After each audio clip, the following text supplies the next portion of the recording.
우리 함께 하나님의 말씀 역대상 12장 32절에 있는 말씀을 함께 보도록 하겠습니다. 역대상 12장 32절에 있는 말씀입니다.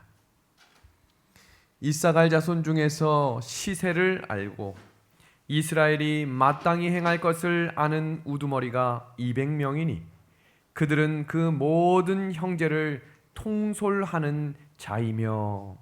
아멘. 성도 여러분 안녕하십니까? 함께 찬양할 수 있게 하신 하나님께 감사를 드리고 함께 예배를 드리게 하신 우리 하나님께 영광을 돌립니다. 한 주간 정말로 수고 많으셨습니다.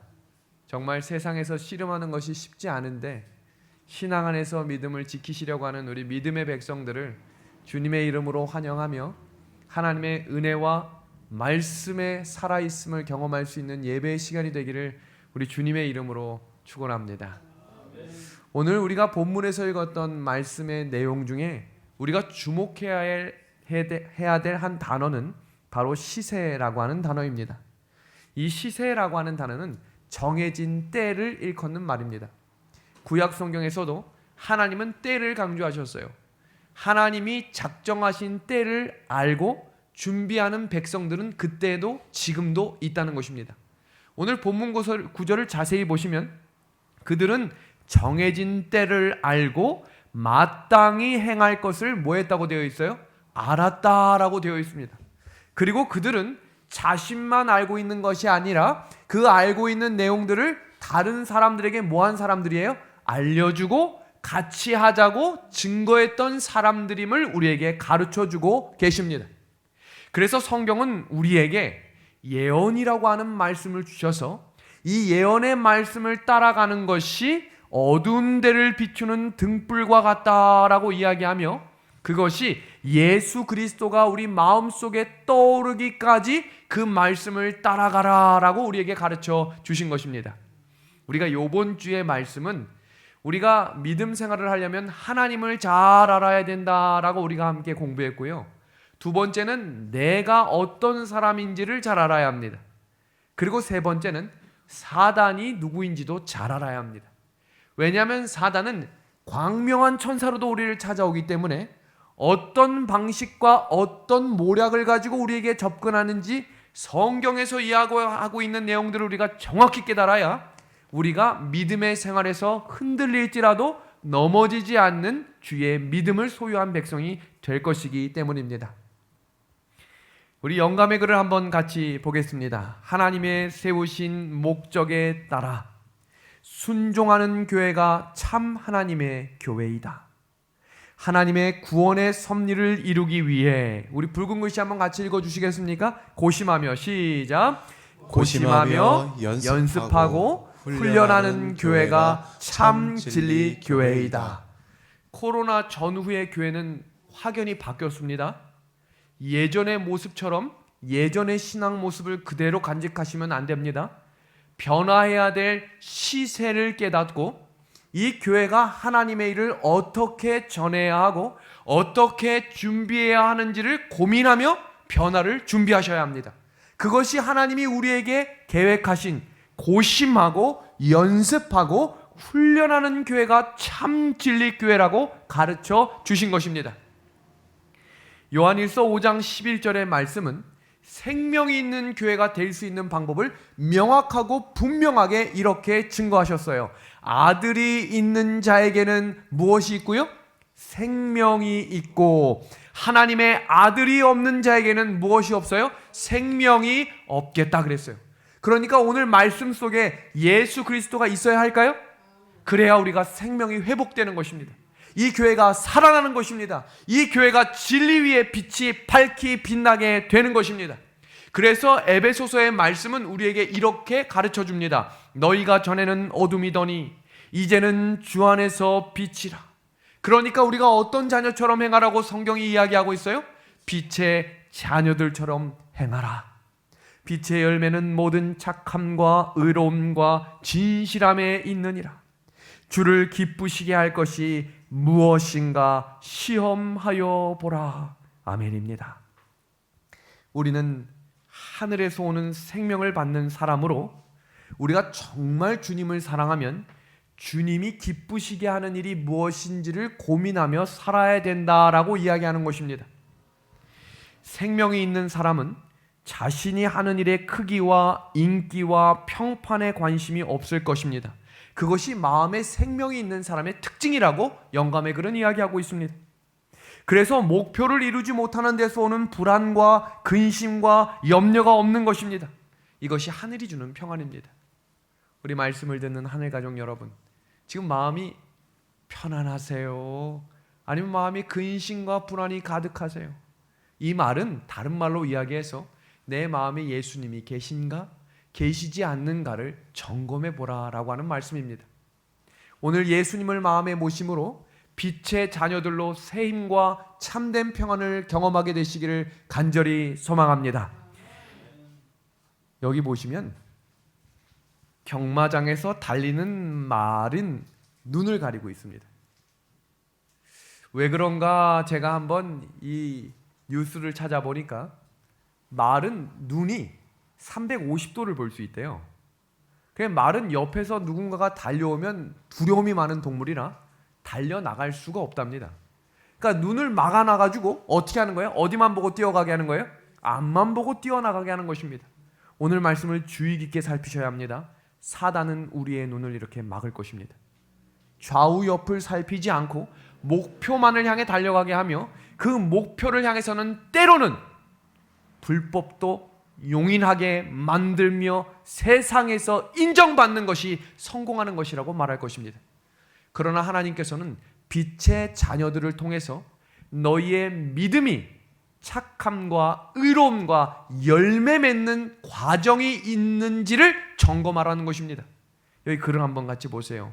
우리가 인생의 목표를 달성하지 못해 실패자처럼 보여도 우리에게 선함과 의로움과 진실함이라는 빛의 열매가 맺힌다면 우리는 승리자가 될 것입니다. 성도 여러분, 수단과 방법을 가리지 않고 오직 목표를 위해서 모든 시간과 노력을 쏟아붓는 것은 사단의 정신입니다. 많은 사람들이 인정받는 직업을 갖기 위해 높은 지위에 올라가기를 열심히 노력하며 더 부유해지기 위해 돈을 따라가는 것입니다. 그래서 성경은 돈을 사랑하는 것이 일만하게 뿌리라고 말씀하신 이유가, 하나님은 목표보다 중요한 것은 우리의 신앙의 과정이 하나님의 편에 서서 하나님을 기쁘시게 하는 과정을 살고 있는지를 돌아보라고 하는 것입니다.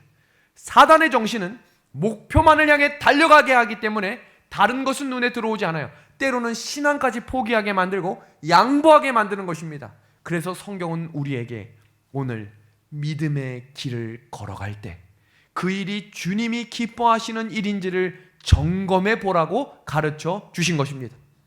제가 이렇게 지금 강조하는 이야기는 사단이 무슨 일을 하는지를 주의 깊게 살펴야 하기 때문입니다. 사단이 어떤 정신을 우리에게 불어넣고 있는지를 점검해 보셔야 합니다. 제가 이번 주 어린이 설교가 광야에서 예수님을 시험하는 3가지 이야기였어요. 사단은 무섭게 접근할 때도 있지만 너무나 친절하고 너무나 사랑스럽게 다가와서 우리에게 꼭 필요한 말로 이야기할 것입니다. 돌을 떡으로 만들라. 얼마나 배가 고픈 분에게 다가오신 이야기입니까? 오늘 우리가 사단이 어떻게 어떤 사고방식으로 우리에게 오는지를 살펴보셔야 합니다. 성경에서 이야기하고 있는 사단의 유래를 오늘 하나씩 살펴드리겠습니다. 지금부터 하는 이야기는 지난 화요일에 한 말씀이기 때문에 신속하게 나갑니다. 지난 화요일 말씀을 혹시 아직 청취 못하신 분들은 오늘 말씀을 이해하시기 위해 꼭 청취하셔서 이어지는 장면입니다. 이것이 화요일과 오늘과 내일 연결되는 새천사의 기별 마지막 기별과도 연결되기 때문에 오늘 말씀과 화요일 말씀을 꼭 청취하시기를 부탁드립니다. 에스겔 28장을 보면 사단의 유래가 이렇게 등장합니다. 너는 기름 부음을 받고 지키는 그룹이다 라고 되어 있어요. 개역개정에는 덮는 그룹이라 라고 되어 있습니다.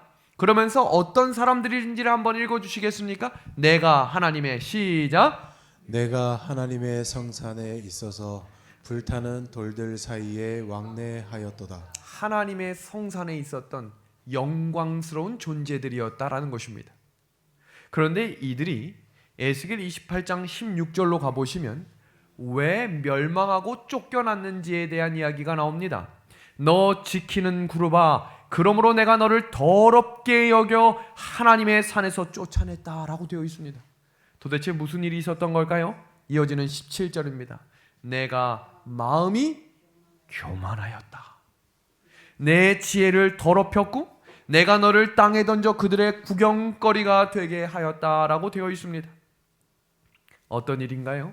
영광스러운 모습의 천사들이 망했습니다.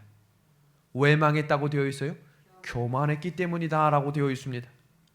그 이야기의 시작이 이사야 14장에 이렇게 되어 있습니다.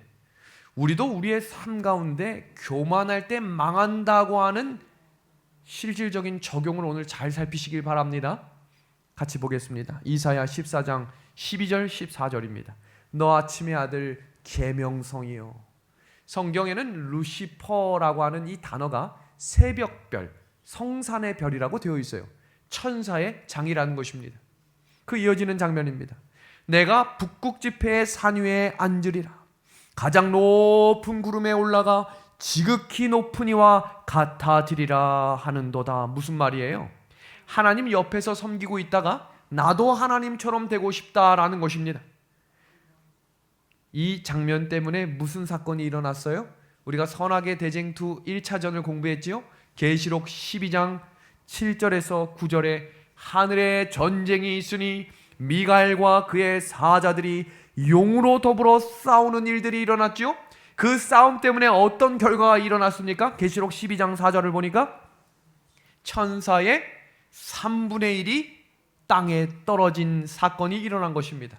이 장면을 예수님이 어떻게 표현하셨는지 누가복음 10장 18절은 이렇게 이야기합니다. 예수께서 이르시되 사단이 하늘로서 번개같이 떨어지는 것을 내가 보았다. 지금 이런 장면들을 함께 아셔야 사탄이 어떤 정신으로 쫓겨나고 망했기 때문에 이 땅에서 어떤 정신으로 살아가게 될지를 알게 되는 것입니다. 사단이 어떤 일을 하는지 성경적으로 한번 살펴보겠습니다. 요한복음 13장 2절에 있는 말씀입니다. 마귀가 벌써 가론 유다의 마음에 예수를 팔려는 마음을 넣었다. 무슨 생각이에요? 우리의 생각에 사단의 정신을 넣을 수 있다는 거예요. 주의해야 합니다. 사도행전 5장 3절입니다. 베드로가 가로되 아나니아야 어찌하여 사탄이 내 마음에 가득하여 내가 성령을 속였느냐. 사단의 정신, 사단의 하는 일이 뭐예요? 성령도 속일 수 있다는 것입니다. 계시록 20장 10절입니다. 또 저희를 미혹하는 마귀가 라고 되어 있는데요, 이 미혹이라는 단어가 바른 길을 알고도 다른 길을 알려주는 거예요. 왜요? 그게 사단의 정신이에요. 죄의 본성입니다. 바른 길을 알지만 다른 길을 알려주는 것, 사단의 일입니다. 데살로니가후서 2장 9절에서 10절입니다. 능력과 표적과 거짓 기적과 불의의 모든 속임을 하겠다라고 이야기합니다. 오늘날 진리를 분별하지 못하고 많은 사람들이 사탄의 능력에 잘못된 가르침에 굴복하는 이유 중에 하나가 바로 표적과 기사입니다.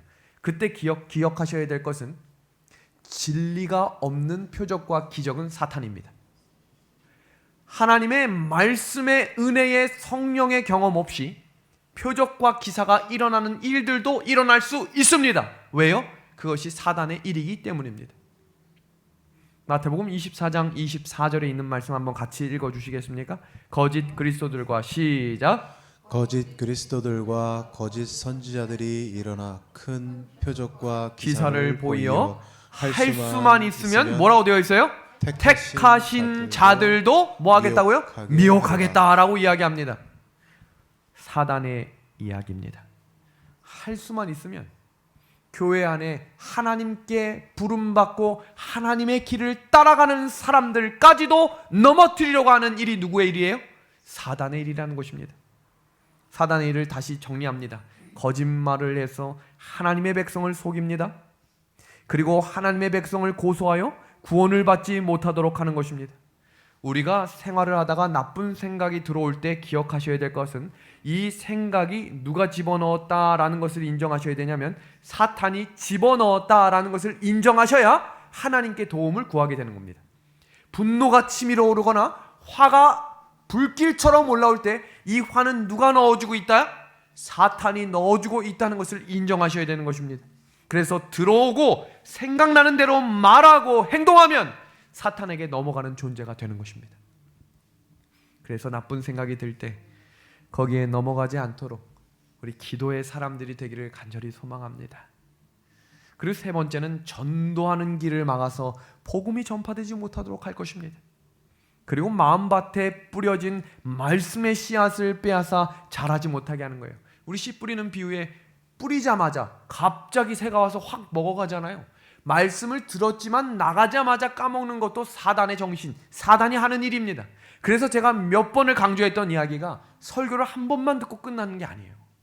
그래서 말씀을 우리가 주의 깊게 꼭꼭 씹어서 먹어야 된다고 여러 번 묵상하라고 깊이 상고하라고 우리가 배우는 이유는 사단이 그것을 가져가는 것을 하나님이 아시기 때문입니다. 진리가 뿌려진 마음밭에 혹은 교회에 가라지를 심는 일을 할 것이고 악하고 나쁜 생각을 사람의 마음속에 집어넣는다는 것입니다. 여기서 중요한 것은 나쁜 생각이 아니어도 근심하며 불안하는 이런 것들도 다 사탄이 주는 생각입니다. 혹시 말씀을 듣는 분들 가운데 마음이 불안하신가요? 하나님의 말씀을 신뢰하십시오. 하나님께 내려놓으십시오. 하나님께 맡기십시오. 그때 하나님이 주시는 참된 평안을 경험하는 복된 안식일이 될 것입니다. 하나님이 우리에게 주시는 참된 생각은 평안이요 기쁨이요 쉼이라고 말씀하셨기 때문입니다. 그러니 사단은 모든 것이 자기의 생각과 뜻에 맞기 위해서 거짓말을 끊임없이 만들어냅니다.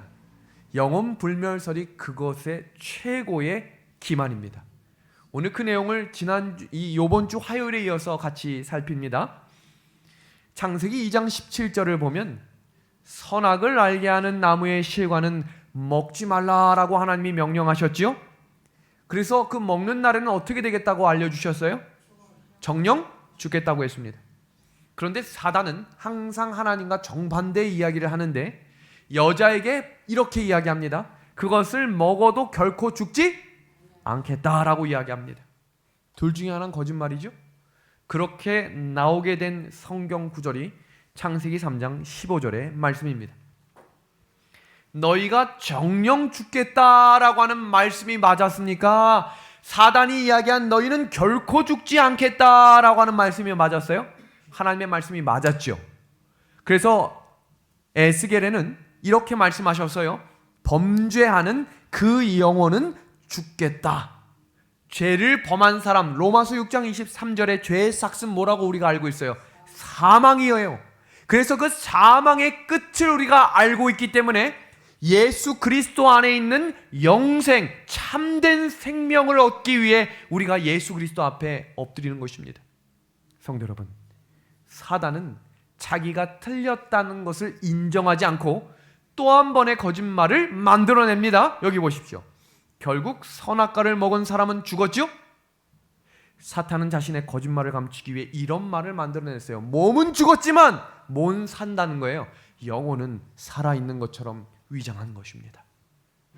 사탄 자신이 그 죽은 영혼의 역할을 대행하면서 사람들을 기만하여 지금 길거리 가는 사람들 10명을 물어보세요. 10명 중 10명은 다 영혼 불멸설을 믿어요.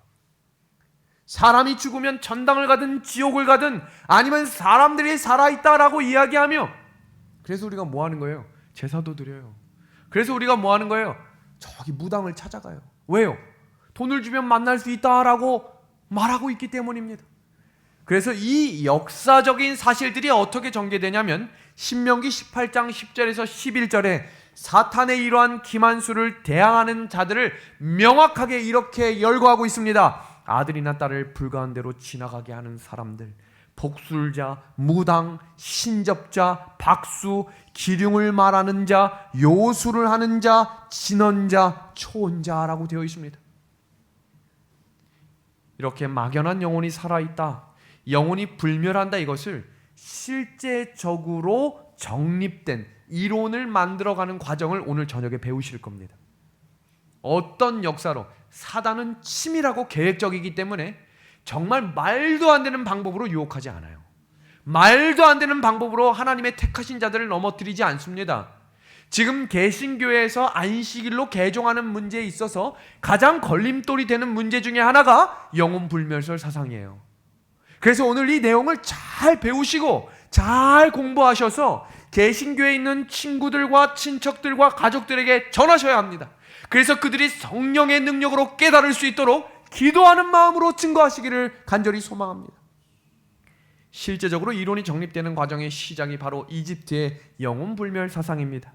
가장 신봉하고 철저하게 믿고 시행한 사람들이 이집트 사람들이에요. 죄송합니다. 이집트 사람들은 수많은 미이라를 만들었죠. 그 이유가 뭐예요? 떠나간 영혼이 언젠가는 돌아온다고 믿었기 때문입니다. 이 사상을 바탕으로 윤회 사상을 만든 사람이 바로 피타고라스입니다. 그거 아세요? 초등학생들이 배우는 모든 공부의 책들, 우리 중고등학생들이 배우는 여러 교과서에 나오는 사상가들이 다 영혼불멸설을 만든 사람들이에요. 위험한 겁니다.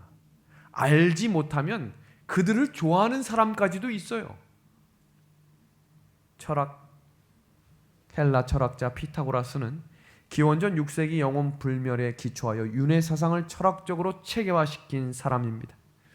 또 다른 헬라 철학자 소크라테스, 지금 제가 이야기하는 사람들이 너무 유명한 사람이에요? 들어도 모르는 사람이에요?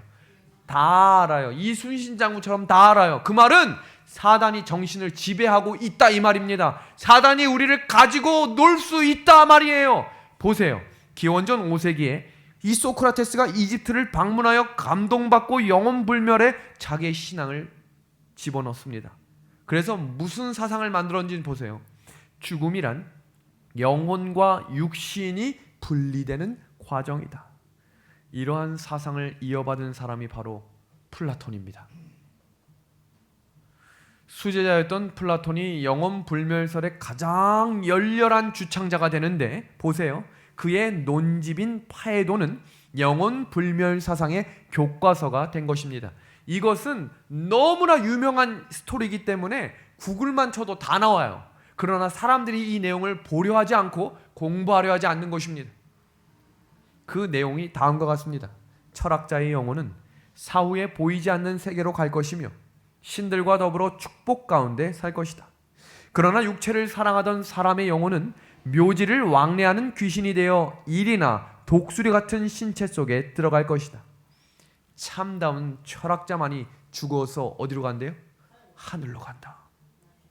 마지막으로 플라톤은 소크라테스의 말을 빌어서 선한 영혼은 천국에, 악한 영혼은 지옥에, 그리고 중간적인 영혼은 어디 간다고 되어 있어요? 연옥에 간다고 결론을 짓는다. 그러니까 기독교에서 믿고 있는 이 영혼이 천국에 간다, 지옥에 간다라고 하는 사상은 기독교의 교리가 아니라 헬라 철학에서부터 시작된 거예요. 그런데 이 사상이 어떤 과정을 거쳐서 기독교 교리가 됐는지 지금부터 5분이 핵심이니까 잘 주의 깊게 들으시길 바랍니다. 자, 보겠습니다. 플라톤이 영혼불멸 사상을 체계화시켜서 하나의 이론을 정립합니다. 그 필론이라고 하는 알렉산드리아 출신의 유대인 철학자가 몸과 영혼을 분리시킨 플라톤의 헬라 철학 사상을 신플라톤주의 형태로 유대교에 끌어들이기 시작합니다. 이어지는 장면 보세요. 오리게네스라고 하는 이 알렉산드리아 신학교에서 교장을 지낸 3세기 초의 천재적인 교사가, 그는 하나님 자신이 영원하고 불멸인 것처럼 인간의 영혼도 뭐라고 강조하고 가르친 거예요? 불멸이라고 강조하고, 자신은 영혼 불멸을 믿는 진정한 신플라톤주의라고 자처합니다. 기억하셔야 될 건 지금 교황청에서 로마 교황이 하려고 하는 통합 중에 하나가 뭔지 아세요? 교육이에요. 교육은 어린 아이들로부터 시작되는 사상이 정립되는 매우 중요한 요지이기 때문에 사단이 가장 먼저 건드린 것은 교육입니다. 삼육교육도 우리가 올바로 정립하지 않으면 사단이 개입할 수 있을까요? 개입할 수 있어요. 기도하고 깨어나지 않으면 하나님의 학교에서 하나님을 모르는 일들이 일어날 수 있다는 것입니다. 그리고 네 번째 장면 보세요. 터툴리안입니다. 테르툴리아누스라고 하는 이 터툴리안이 어떤 주장을 했는지 보십시오. 플라톤과 같은 영혼 불멸을 주장하고 한 걸음 더 나아가 악인의 영혼은 지옥불에서 영원히 탄다는 영원 지옥을 최초로 주장하게 됩니다. 그리고 이어지는 아우구스티누스입니다. 북아프리카 히포 출신으로 당대의 최대 신학 교부였어요. 지금 이 사상을 이어받는 사람들 특징을 보세요. 너무나 유명하고 너무나 지식적이고 사람들의 존경을 한 몸에 묻는 사람들이 사단의 정신을 계속해서 이어받을 뿐만 아니라 더더욱 발전시키고 있는 것입니다. 그의 가르침은 중세 가톨릭 교리의 기초가 됩니다. 그는 플라톤의 영혼불멸 사상과 터툴리안의 영원 지옥을 확증하는 한편 플라톤의 철학 개념을 빌려 연옥서를 만들어냈고 대교황 그레고리는 서기 528년에 그것을 교리로 인정하며 드디어 성경에도 없는 연옥 교리가 태어난 것입니다. 연옥설이 이렇게 시작된 거예요. 그리고 토마스 아퀴나스, 대단히 유명한 신학자입니다. 아우구스티누스에 의해서 확인된 영혼불멸 사상과 영원지옥 그리고 연옥의 신앙은 13세기 스콜라 철학과 신학자인 토마스 아퀴나스에 의해서 중세 가톨릭 교회의 확고한 교리로 집대성됩니다. 그것을 우리는 신학대전이라고 불러요. 개신교의 많은 신학교들이 이것을 성서 교리로 배우고 있는 것입니다. 그리고 이어지는 단테입니다. 여기서 중요한 것은 이게 지금 로마 교황 사건과 너무 긴밀하게 연결돼서 자꾸 강조하는 거예요. 지금 로마 교황이 묶으려고 하는 또 하나의 통합이 뭐냐면 문화거든요. 근데 이 연옥설하고 이 영혼 불멸이 어떻게 확대돼야 되고 폭발적으로 발전한 줄 아세요? 연극으로 나오면서 사람들이 이미지화가 되기 시작하면서 눈으로 보니까 잘 공부하지 않은 사람들마저도 이해를 하는 거예요. 아, 이래서 이렇게 된 거구나. 보세요. 단테라는 사람이 신곡이라고 하는 작품을 통해서 영혼 불멸 사상에 입각한 지옥과 연옥과 천국 민족 신학으로 소개하는데 크게 기여합니다. 이러한 과정을 거쳐서 이교 철학 사상으로 전해지던 영혼 불멸 신앙이 기독교 신앙 안에 깊이 뿌리를 내리게 되었고 1513년에 교황 레오 10세가 제5차 라테란 종교회의를 거쳐 역사적인 교서를 발표합니다. 무슨 말인지 아시겠어요? 여태까지 역사의 가장 중요한 기점마다 사단이 사용한 존재가 로마 교황이었어요. 공표하고 발표하면 그것이 완전히 성경과 반대되더라도 인정되고 사람들에게 높임을 받기 시작한 것입니다. 그 장면 보세요. 확고한 교리로 잡히게 된 이야기입니다. 어떤 사람들이 이성적인 영혼의 속성에 관하여 그것이 죽음과 더불어 죽게 된다고 감히 주장하는 것과는 달리 우리는 거룩한 공예의 동의로서 같이 한번 읽어주시겠습니까? 다 같이 읽어보겠습니다. 시작!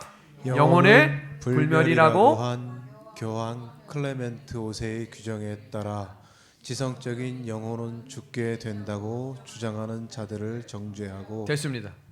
거꾸로 됐어요. 교황의 한마디에 여태까지는 영혼은 불멸하지 않는다는 것이 기독교 전반적인 사상이 로마 교황과 그 회의를 통해서 결정된 그 순간부터는 원래 알고 있던 것을 믿는 사람이 이단이고 새로운 것을 믿지 않는 사람이 이단이 돼버린 거예요. 그리고 그것이 지금까지 전해져 내려오면서 모든 기독교 중심의 영혼 불멸이 가득 차게 된 것입니다. 이와 같이 그릇된 주장에 집착하는 모든 사람을 멀리할 것과 이단으로 징벌해야 할 것을 명하는 바이다. 그럼 여기서 또 궁금한 것은 카톨릭에서 굳어지고 만들어진 영혼불멸 사상이 종교개혁 이후에 어떻게 해서 개신교의 교리로 자리 잡게 되었냐는 것입니다. 그 내용을 살핍니다. 영혼불멸 사상이 개신교의 교리가 되는 과정입니다. 1513년에 영혼불멸 교리가 천주교 교리로 확정되었어요. 근데 중요한 것은 종교개혁과 매우 긴밀한 영향을 끼쳤던 칼빈이라고 하는 사람이 등장하는데 1517년에 종교개혁이 시작되었고 프랑스의 젊은 카톨릭 신자였던 칼빈이 1532년에 개신교 신앙으로 개종을 합니다. 그리고 무슨 일이 일어나나 보세요. 그가 개종한 지 2년 만에 1534년 25세의 나이에 영혼 불멸을 반대하는 제세례파 그리스도인들을 신랄히 비평하고 이단으로 정죄하는 최초의 신학 논문인 혼수론을 집필합니다. 서적이 그렇게 해서 무서운 거예요. 급속도로 퍼져나갑니다. 이게 어떤 결과를 가져오나 보세요. 그 논문이 오늘날 일반 개신교회들이 영혼 불멸 신앙을 정립시키는 결정적인 계기를 만들어 놓은 것입니다. 칼빈에 앞서 성서에 입각한 종교개혁을 주도했던 영국의 옥스퍼드 대학의 교수 위클리프와 틴털과 독일의 루터 등이 이미 중세교회의 영혼불멸설 교리가 이교적인 사상임을 지적했음에도 불구하고 이러한 이교 사상이 개신교회를 주장하게 지배하게 된 것입니다. 우리가 성경을 펼쳐보면 그렇게 믿을 수 있는 성경 구절, 그런 구절들이 있어요. 번역을 잘못해버리면 지금 개신교회 분들 중에 성경을 공부한 분들에게 이 내용을 하면 분명히 이렇게 나옵니다. 성경을 가지고 오셔서 분명히 굉장히 애매한 구절들 몇 개를 가져와서 이거 어떻게 해석할 거냐 하면 재림교회 성도이지만 공부하지 않은 분들은 인문이 딱 막히게 되는 것입니다. 그래서 오늘 여러분들에게 그 내용들을 하나씩 해석해 드리려고 합니다. 자세히 보셔서 왜 이것이 그런 내용이 아닌지를 같이 공부해 보시기를 권장합니다. 영혼불멸설을 주장하는 학자들이 번역을 할 때 적절한 번역이 아니라 자신이 알고 있는 단어로 번역을 하기 시작한 거예요. 지금 전해져 내려오는 사람들이 영향력이 있는 사람이에요? 아니에요? 대단히 영향력 있는 사람들이었어요. 그들이 성경을 번역하면 공부를 하지 않은 분들은 원래 그런 것으로 이해하고 그렇게 인식하고 마음의 사상으로 자리 잡게 되는 것입니다. 번역상의 문제입니다. 보세요. 성경을 번역한 번역자들이 원어를 번역하는 어휘를 선택할 때 자신이 지식 개념에서 용어를 선택해요.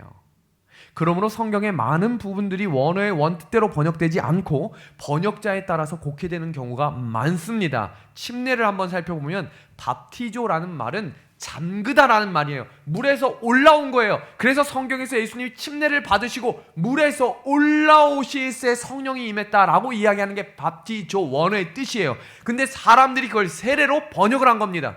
두 번째는 생명인데요. 네페시라고 하는 이 단어를 영혼으로 번역합니다. 번역상의 문제를 살펴볼게요.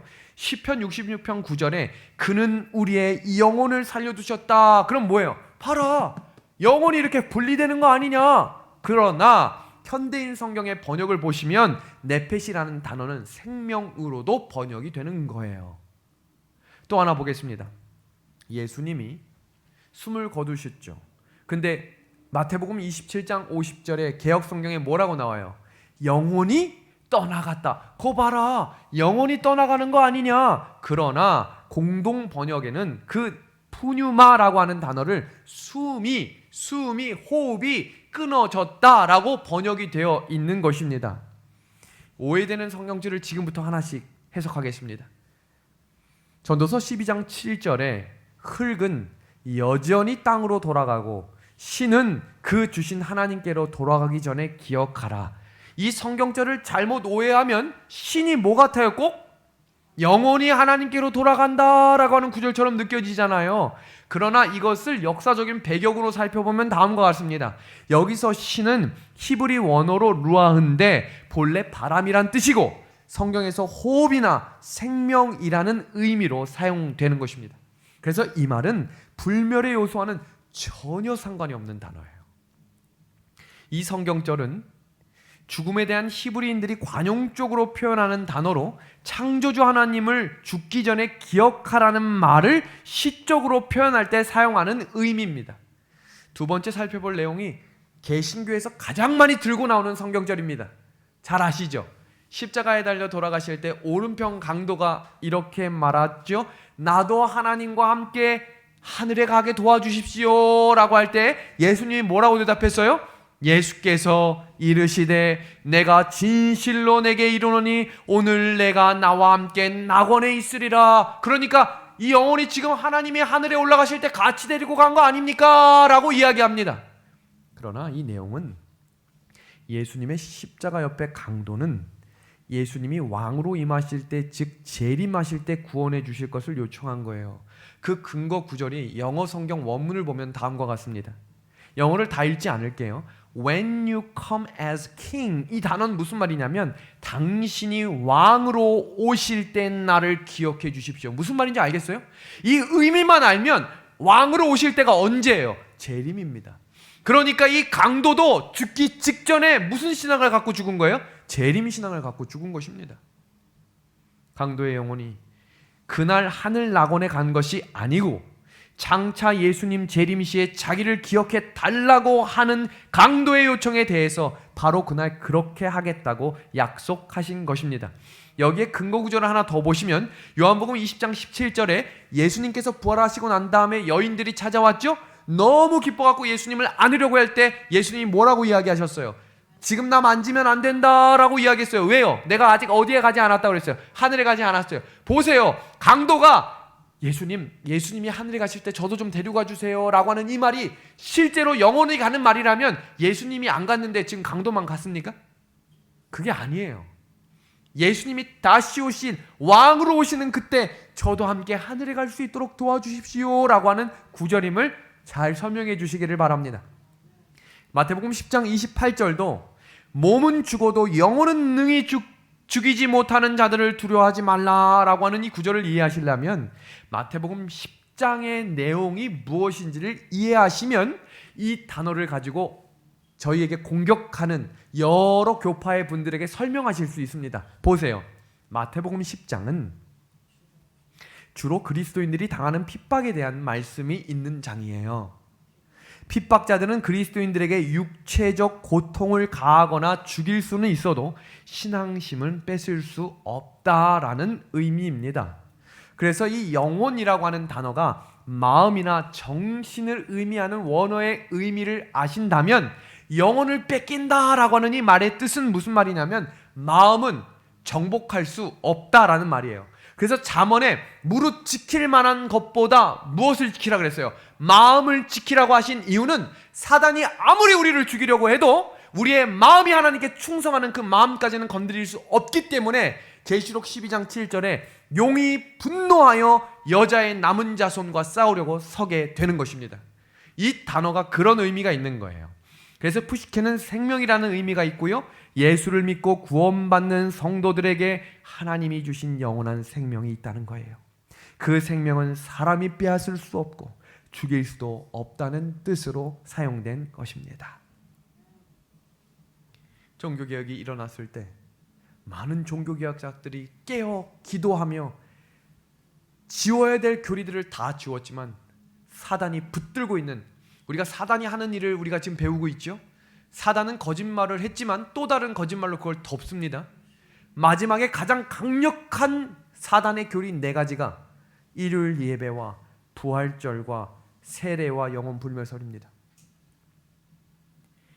우리가 부활이라고 하는 사건은 매우 중요하지만 그날을 절기로 정해 지키라는 말은 성경 어디에도 나오지 않는다는 것을 꼭 강조하십시오.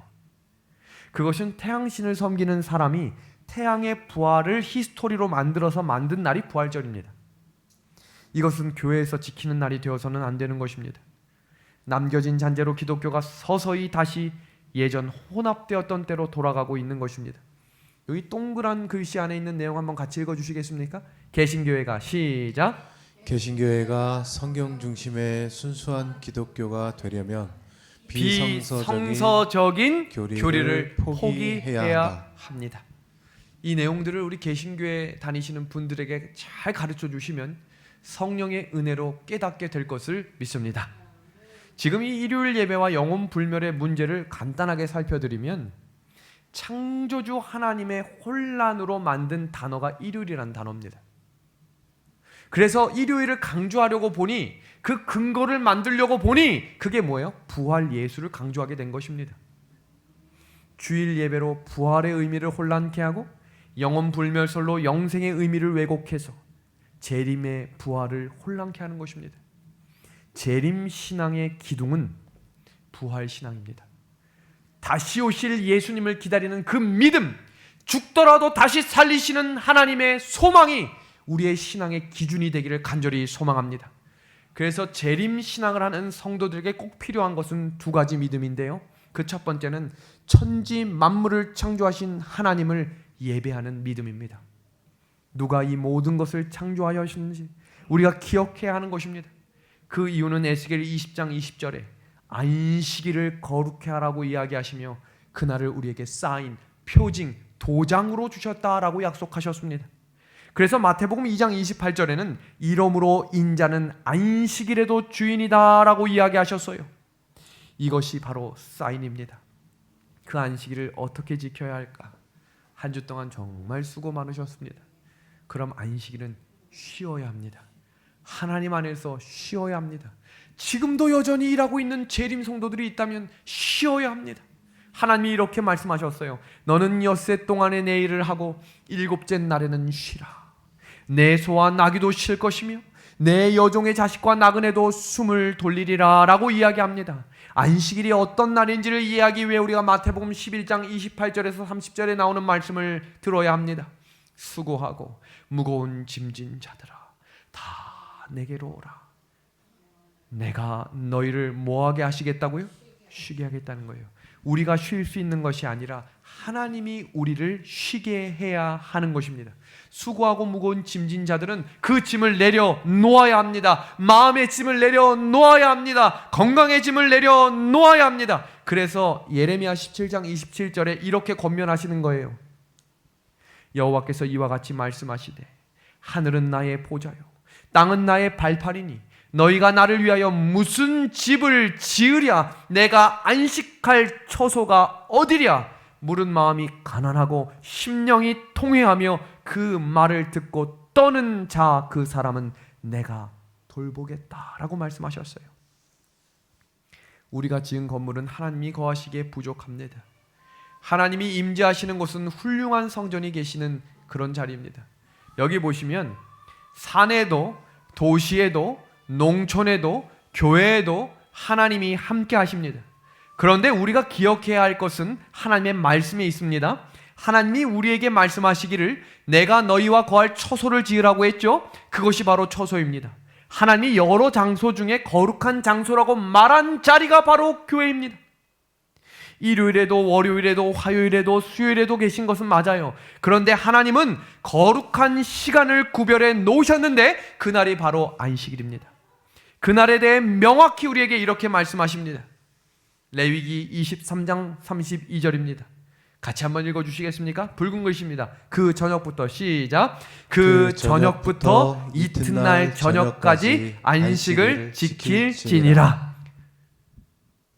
안식일은 토요일 하루만이 아니에요. 금요일 해질 때부터 안식일 토요일이 해질 때까지 그날이 온전한 안식일입니다. 거룩한 날에는 거룩한 장소에 있어야 하는 것입니다. 성도 여러분, 이것을 알고 있는 사단이 무너뜨리려고 하는 게 뭐예요? 교회를 가지 않아도 된다고 말할 것입니다. 집에서 예배 드리라고 말할 것입니다. 성도의 교제가 있는 교회로 돌아오십시오. 성도와 함께 하나님을 격려하며 만나고 힘쓸 수 있는 교회로 돌아오셔야 합니다. 코로나19로 인해 바뀌게 된 온라인 예배가 틀린 것은 아니에요. 감기 기운이 있거나 아프신 분은 어쩔 수 없어요. 집에서 예배 드리셔야 합니다. 그렇지 않은 분들은 이제 마스크를 하고 교회에 오셔서 예배를 드리셔야 하는 거예요. 그래야 하나님이 기뻐 받으시는 거룩한 장소에 드리는 거룩한 예배를 경험할 수 있게 될 것입니다.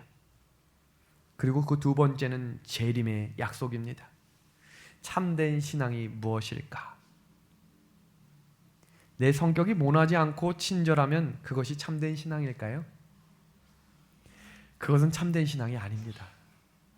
악한 행동에 빠지지 않고 의로운 행동을 잘하는 것, 그것이 참된 신앙일까요? 참된 신앙이 아닙니다. 참된 신앙은 하나님과 나와의 관계입니다. 하나님과 동행하고 싶어지는 것입니다. 하나님을 원하고 갈망하는 것, 이것이 바로 참된 신앙입니다. 이런 신앙을 하는 사람이 이 세상의 주인 행세를 하며 사람들을 모두 무너뜨리고 있는 사단이 이끌고 가는 이 세상에서 우리의 눈을 들어 하늘을 바라보고 하나님의 편에 서는 사람이 될 것입니다. 우리가 하나님을 진정으로 사랑하게 될 때 우리 마음이 하나님이 거하는 성전이 될 것입니다. 오늘 말씀을 마무리하며 베드로후서 3장 11절에서 13절에 있는 말씀으로 오늘 설교를 정리합니다. 이 모든 것이 이렇게 풀어지리니 너희가 어떠한 사람이 되어야 마땅하냐? 거룩한 행실과 경건함으로 하나님의 날이 임하기를 바라보고 간절히 사모하라. 오늘 이 믿음을 우리 모든 말씀을 듣는 믿음의 가족들의 마음속에 성령의 역사하심으로 경험하게 되기를 우리 주님의 이름으로 축원합니다.